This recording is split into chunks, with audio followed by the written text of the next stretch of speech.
All right, so today we are diving deep. You ready for this? Get me? The Scarlet Letter Ooh, classic. by Nathaniel Hawthorne. Yes, We are going way beyond your typical SparkNotes summary here, folks. absolutely. This is the deep dive after all. We're using the ebook version from Project Gutenberg. Great source. Get ready for some seriously juicy details. Oh, yeah. And themes that might just blow your mind. Even if you think you know this story. Even if you think you know this story, get ready. Yeah, I mean, what's so fascinating is how Hawthorne's own life experiences just seeped into the Scarlet Letter. Yeah. He wasn't just some detached observer. He was right there in the thick of it. The thick of it, yeah. Working as a custom house surveyor in Salem, Massachusetts. Okay, wait, back up for a sec. For those of us who aren't time travelers, Right. what exactly is a custom house surveyor? Good point. Think of them as the gatekeepers of trade back in the day. Okay. They inspected ships, collected taxes, kept things running smoothly at the port. So basically like the tax man, but for ships. Yeah, essentially. But here's the thing. Hawthorne found the job incredibly stifling. Oh, no. He even described it as like a soul-crushing experience. And that feeling of being trapped, Yeah, of being useless, totally resonates with some of the main characters, doesn't it? absolutely. Yeah, it's like palpable in the book. Hawthorne even talks about discovering a Scarlet A. What? Yeah, Really? among some old documents Mm-mm. at the custom house. No way. It's almost like he stumbled upon a real-life artifact That's crazy. from the very story he was about to write. Wow, talk about inspiration hitting you right between the eyes. Right. Jeez. This tangible piece of the past just like spurred his imagination Oh, yeah. and got him thinking about Yeah. sin, shame, and just the weight of society's judgment. Which brings us I was just going to say that. to the Scarlet Letter itself. Right. Such. Obviously, it represents adultery. Yeah, of course. That's like symbolism 101, right? Right. But there's got to be more to it than that. Oh, there's so much more going on Oh, yeah. beneath the surface. It's like Hawthorne took this simple symbol Uh-huh. and layered it with all these different meanings. Give me some layers. So it represents shame. Yes. Okay. And that crushing weight of societal judgment. Mm-hmm. But Yeah. it also becomes a mark of Hester's individuality, Oh, wow. her strength in the face of adversity. Huh. I like It's kind of a paradox. It is, Yeah, yeah. yeah. So it's not just about the sin itself. It's Right. about how different people react to it. Exactly. Right. Like it becomes a mirror reflecting their own beliefs and prejudices. Think about how some people see Hester with pity, Okay. while others are just morbidly fascinated by her. Uh-huh. And then you have those who are downright terrified of her. Yeah. It's like the Scarlet Letter brings out the best Oh, wow.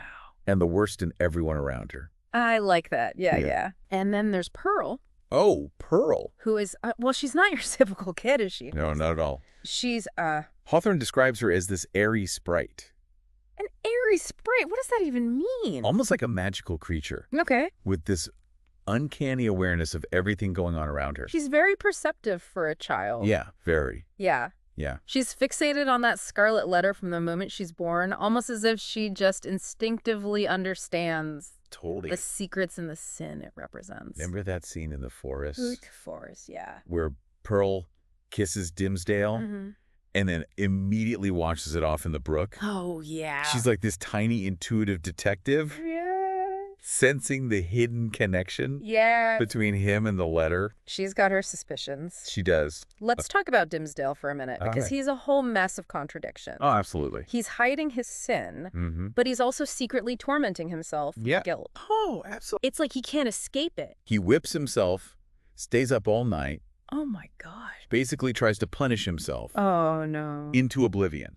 That sounds terrible. It's heartbreaking Yeah. and kind of disturbing at the same time. Yeah, I was going to say disturbing. It's Yeah. a lot. Yeah. And it's fascinating how he initially finds comfort Hmm. in Chillingworth's company. Right. Like he's drawn to this guy's intellect, Yeah. his different perspective. Little does he know. Yeah, he's looking for Wow. connection and intellectual stimulation, Yeah. but he's looking for it in all the wrong places. Yikes. Yeah. And in the end, Mm-hmm. he seeks redemption through public confession. Standing on that scaffold, Yeah. finally owning up to his sin. But it's like Yeah. the tragedy is that he suffers in silence. For years. For years leading up to that moment. It's like he's trapped. It's like a self-made prison. Yeah, this self-made prison Of guilt and shame. of guilt and shame. Okay, let's talk about Chillingworth. Chillingworth, okay. Because honestly, he gives me the creeps. I know, right? He's not your typical mustache-twirling villain. No, he's much more sinister than that. I was going to say, yeah. His revenge is quiet, deliberate, Mm-hmm. and utterly psychological. Oh, that's scary. He preys on Dimmesdale's guilt, Oh, gosh. slowly chipping away at his sanity. This guy, Yeah. Hawthorne describes him as a thief Yes. seeking to steal the treasure Mm-hmm. that Dimmesdale guards most, his soul. That's some seriously dark stuff. Yeah, that's pretty dark. Chilling. It's chilling. Chillingworth is determined to make Dimmesdale suffer. Yeah. Not just physically, but Yeah. emotionally and spiritually as well. What a jerk. I know. But we can't forget the role of society Oh, in all of this. I Oh. mean, the Puritans... They weren't exactly known for their leniency. No, not really. The Puritan community, Right. with its strict moral code and emphasis on public shame, Oh, adds another layer of pressure to the character's struggles. okay. So for those of us who slept through history class, Oh. what exactly was going on with the Puritans and their whole election day thing? So Election Day for the Puritans Yeah. wasn't about voting for president or anything like that. Okay. It was a religious and political event where they elected their leaders and basically reaffirmed their commitment to their strict way of life. So it's like a big, serious party Kind of. where everyone's supposed to be super pious. Kind of. But Hawthorne describes this underlying tension, Uh-oh. this sense of somberness lurking beneath the surface Yeah. of their festivities. So they're trying to celebrate, Yeah. but the weight of their beliefs Mm-hmm. and their fear of sin Mm-hmm. is always there, Always there. hovering over them. Exactly. And even on election day, you have this fascinating mix of people. Right? You've got the stern-faced Puritans, Right. rough-looking sailors, Mm-hmm. and even Native Americans, The ultimate outsiders. who are basically the ultimate outsiders in this society. I It's think like when- Hawthorne is showing us that Yeah. even within this seemingly rigid community, Yeah. there's a lot of complexity Exactly. pulling under the surface. He doesn't shy away from portraying the hypocrisy and the darker side of Puritanism. Yeah, Their pursuit of purity can be incredibly judgmental right. and even cruel. Man, we've just scratched the surface here. Amazing. But my brain is already buzzing. There's so much more to unpack. Oh, I bet. And I'm particularly interested in exploring what happens when Hester decides to take matters into her own hands. Ooh, that sounds juicy. It is. Hold on to your bonnets, folks, because things are about to get even more intense. Welcome back to our deep dive into the Scarlet Letter. All right. We left off with Chillingworth's chilling slow burn revenge Right. and that hypocrisy simmering beneath the surface of Puritan society. Oh, yeah. It's crazy how Hawthorne sets up this pressure cooker of judgment and secrets. Right. And you just know it's going to explode at some point. Oh, absolutely. Yeah. But first, let's catch up with Hester. Okay. 7 years have passed since that fateful day on the scaffold, 7 years. Wow. and she's become almost like a ghost living on the outskirts of town. Oh, wow. She's endured so much public shaming, isolation, whispers behind her back. Yeah. You'd think she'd be completely broken. You'd think so, but what's remarkable is that she's emerged from this crucible even stronger. Really? And that strength leads her to a decision that will change everything. Okay. She seeks out Dimmesdale in the forest. Okay, hold up. Yeah. The forest, Yeah. it's not exactly the most romantic setting for a rendezvous. True, but think about it. Uh. The forest is this wild, untamed space, Uh-huh. completely separate from the prying eyes and suffocating rules of the Puritan community. Okay. It's the only place where Hester and Dimmesdale can truly be themselves. Oh, okay. Speak freely without fear of judgment. So it's like their own little sanctuary. A place where they can escape the weight of their secrets. Yes. Even if it's just for a little while. Exactly. And it's within this secluded haven that Hester drops a bombshell on Dimmesdale. Oh, here we go. She reveals Chillingworth's true identity What? and the poisonous revenge he's been plotting all along. Can you imagine the look on Dimmesdale's face? Oh, I know. It's like finding out your friendly neighbor is actually a serial killer. Uh-huh, right. Talk about a betrayal. Yeah, seriously. Dimmesdale is horrified realizing that the man he welcomed into his home, Right. into his confidence, has been manipulating him, feeding off his guilt. Oh, man. This revelation completely shatters his world. So it's a turning point for Dimmesdale, Oh, absolutely. forcing him to finally see Chillingworth for who he really is, Yeah. a wolf in sheep's clothing. A total wolf in sheep's clothing. But there's another huge moment in the forest, right? Yes. What happens with the Scarlet Letter? Yes. This is where things get really symbolic. Okay, I'm intrigued. Hester, in a gesture of defiance and newfound freedom, removes the Scarlet Letter. Wow. It literally and figuratively falls away. And wait, so the sunshine literally bursts through the trees at that exact moment. Yes. That's some serious literary symbolism right there. Hawthorne wasn't messing around. No, he was not. Okay. It's as if nature itself is acknowledging this moment of liberation, Okay. of shedding the weight of the past. I like that, yeah. And for a brief moment, there's genuine joy, Yeah. a glimmer of hope for Hester and Dimmesdale. A glimmer of hope. They even start to fantasize about running away together, Really? starting a new life across the sea. Talk about a mood swing. I know, right? One minute they're drowning in guilt and secrecy, Yeah. and then next they're planning their escape route. But as we know, this reprieve is fleeting. Ah, man. The forest is a temporary escape, Yeah. but they can't hide forever. Right. Reality comes crashing back in with Pearl, Oh, yeah, Pearl, right. who, as usual, adds another layer of complexity. She's not about to let them forget their past, is she? Not a chance. Oh, man. She's a constant reminder of their shared secret, Right. and she's got this wild, untamed spirit that both fascinates and unsettles them. Yeah. Yeah. Remember when she refuses to let Dimmesdale kiss her by the brook Yeah. and washes his kiss off in the water? It's like, nope, not buying it, mister. Right. She's way too smart for her own good. Yeah. I love that she sees right through their charade. Right. Yeah. She instinctively senses the complexity of their situation, the tangled web of lies and hidden truths. Yeah, yeah.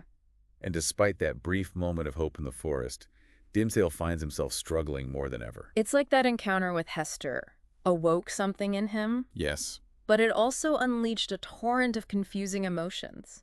He's torn between wanting to confess and being terrified of what will happen if he does. Absolutely. Yeah. His internal conflict becomes even more apparent in his encounter with the elderly deacon. Oh, the deep. He's on edge, having these almost blasphemous thoughts about the communion supper. Whoa, hold up. Yeah. Blasphemous thoughts about communion. Yeah, he's really struggling. This guy is seriously spiraling. He is. He's wrestling with this newfound boldness after his meeting with Hester. Yes, But his guilt and shame are also eating him alive. absolutely. And meanwhile, Chillingworth is watching all of this unfold, Oh. becoming even more determined in his pursuit of revenge. Oh, gosh.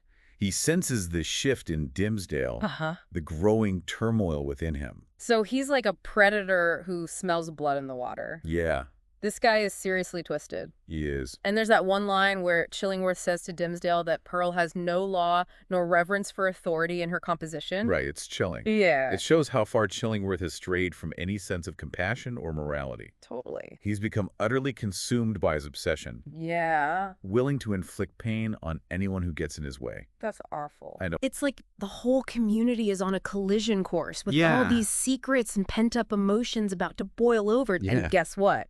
Election day is just around the corner, Oh, no. which, as we learned earlier, is basically Puritan Super Bowl Sunday. Right. Everyone's going to be there. Election Day, while meant to be a celebration of their faith and community, Right. becomes the stage for this inevitable confrontation.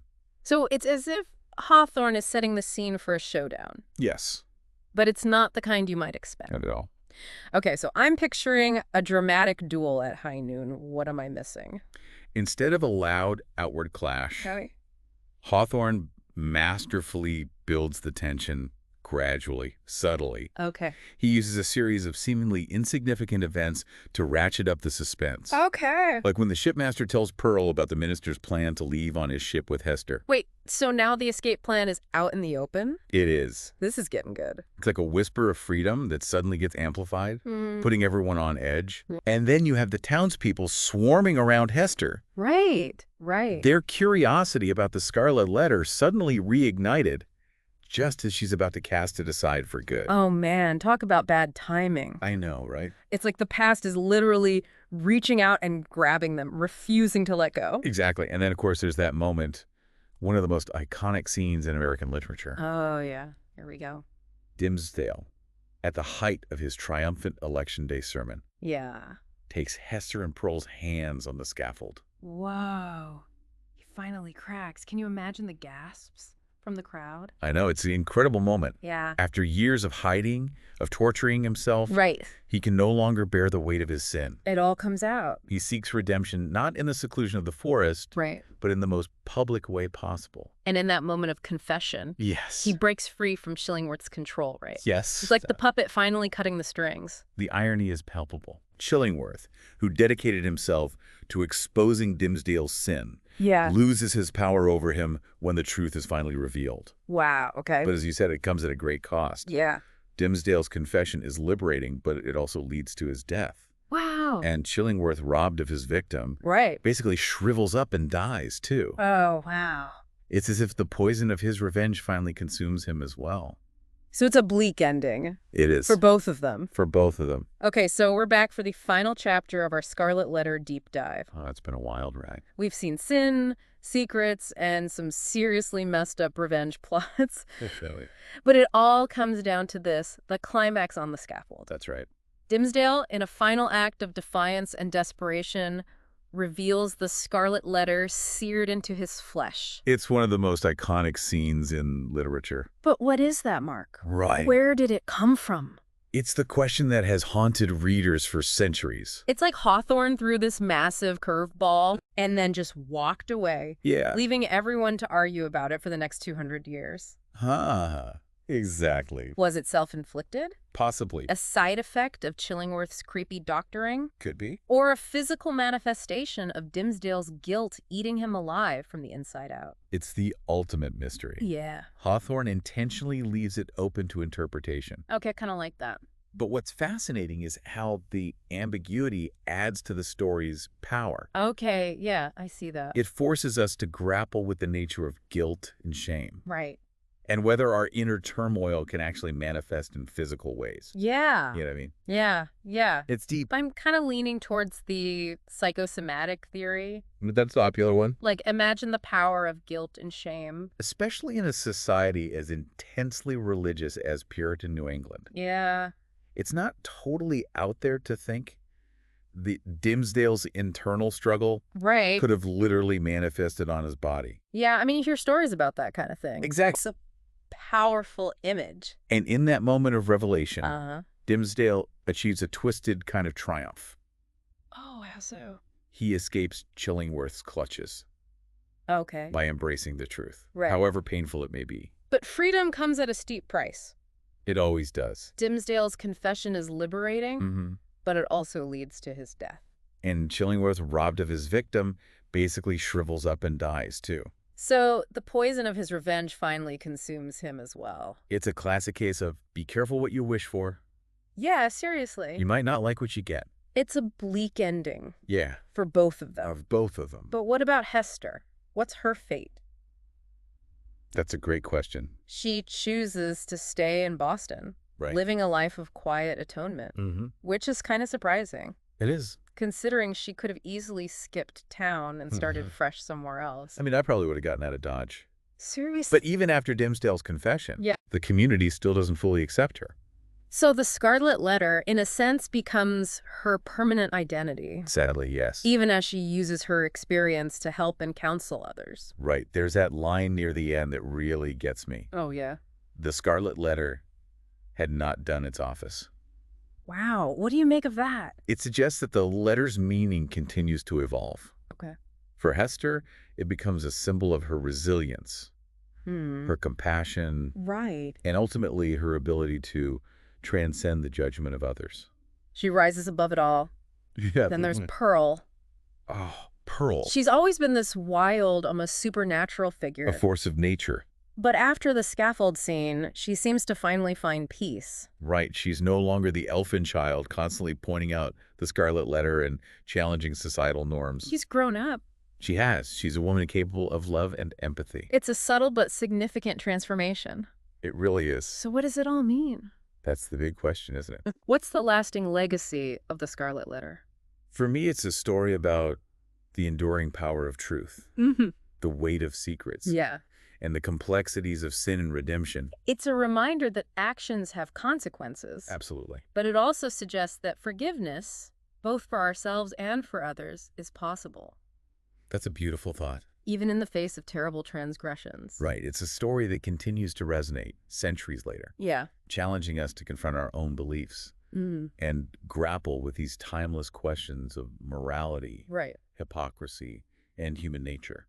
I feel like we've only just scratched the surface. Me too. This is definitely a book that rewards multiple readings. Oh, yeah, definitely. There's always something new to discover in the Scarlet Letter. Agreed. New layers of meaning to unpack. Well, we've covered a lot of ground. We have. But on that note, we've reached the end of our deep dive. It's been a pleasure. Thanks for joining us on this journey through the Scarlet Letter. Anytime.